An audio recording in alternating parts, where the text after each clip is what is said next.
Welcome to Story Lab. This week, we're talking about grit, while we take a look at the story of someone who had to craft their way out of a tight situation.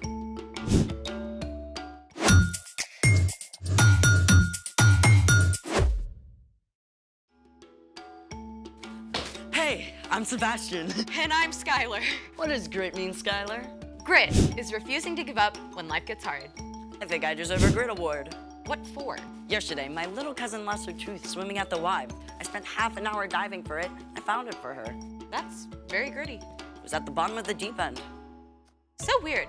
When we swim, our teeth float with us, but a tiny tooth by itself Sinks. I think this calls for a float challenge. Let's try it. It's water. What should we test to see if it floats? I've opened up the chat for suggestions. Fluffy cookie? Wants us to try pumpkin. Do we have a pumpkin?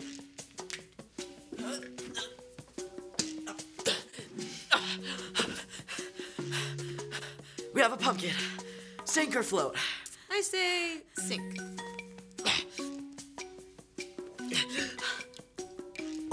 It floats? No way. This is insane. How? It's like a watermelon, basically. Kinda like that. Hold on. What's this? Wookiees are people too wants us to use pop? Oh, soft drink. Diet or regular? Doesn't matter, both. Sink or float? If a ginormous pumpkin can float, I say the soda floats.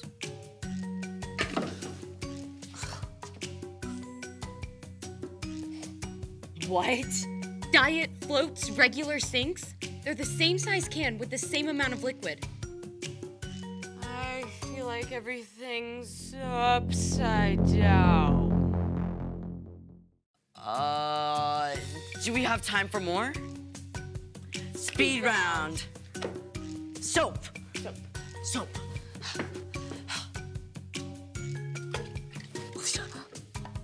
Bowling ball. Bowling ball. Bowling ball. Bowling ball. Bowling ball. Bowling ball. Oh, this is heavy. Okay. Okay. It floats? What? Rubber chicken. Wow. Thought it was gonna sink. But why? None of it makes sense. Density. You're calling me dense? No. Some objects sink and others float because of density. Oh, I don't get it. Okay. Every object is made up of tiny molecules. In some objects, the molecules are packed tightly together, and other objects, the molecules are more loosely packed. That's density. The more dense an object, the more likely it is to sink. So a tiny tooth is dense and sinks.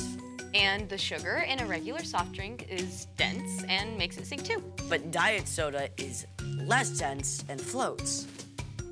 You are not dense. I have been known to float. Now it's time for... The story before the story. Today, we're in the second book of the Old Testament, Exodus. God created everyone and everything, but people turned away from God. Still, God made a plan to bless the whole world through Abraham and Sarah's family. Their great-grandson Joseph was sold into slavery in Egypt. But after many hard years, Joseph was made second in command of Egypt and saved his whole family from starving. Over the years, Joseph's family, the Israelites, grew and grew. Until the Egyptian king, Pharaoh, got scared. That's where our story starts. Take it away. Hey everyone! So, the Egyptian pharaoh was scared. There were so many Israelites, he thought they might join the Egyptians' enemies. So Pharaoh forced the Israelites into slavery. And that's the way it was for hundreds of years. But no matter how hard the Egyptians made the Israelites work, the Hebrew family still continued to grow. Preposterous! I declare that all Hebrew baby boys must be thrown into the Nile River. I know, this was terrible news. God had promised to bless the whole world through the Israelites, but not only were they enslaved now, they were in danger of being completely wiped out. And in the middle of all this, a woman from the tribe of Levi, Jochebed, and her husband Amram were about to have a brand new baby. Where does this part go? So insert part F at right angles with part M before locking part Z. Pyramids have got nothing on crib assembly. So if Jochebed gave birth to a baby girl, they wouldn't need to worry about Pharaoh's law. But when Jochebed had her baby, you guessed it. It's a boy! Pharaoh is not touching this baby.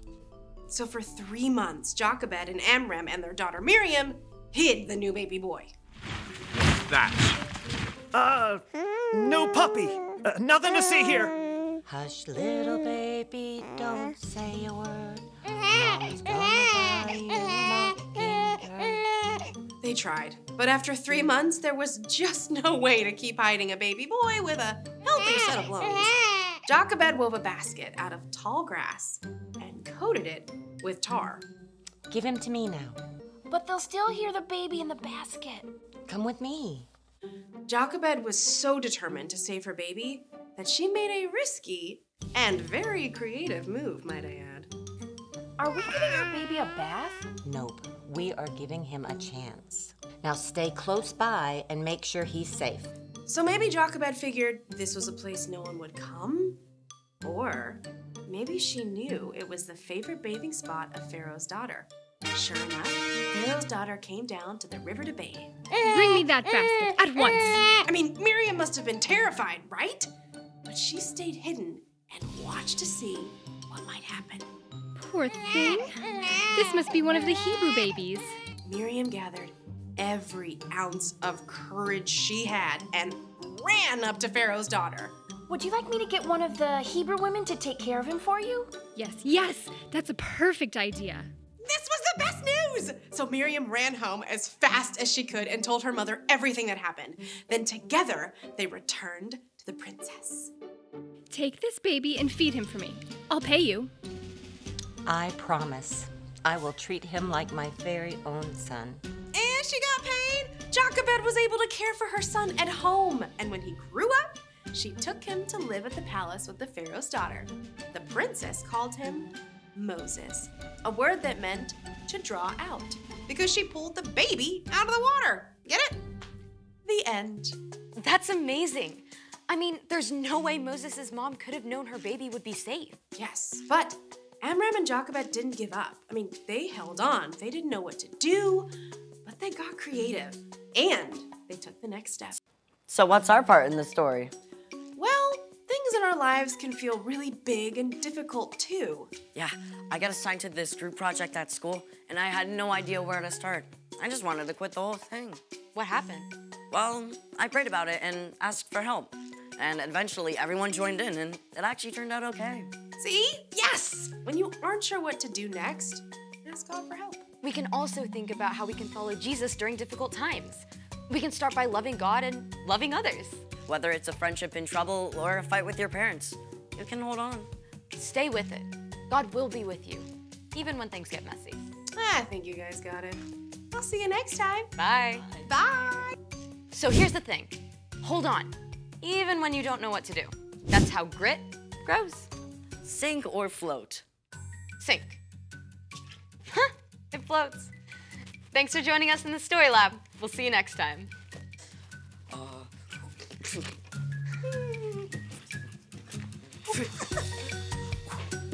For last time. Oh, it's sunk.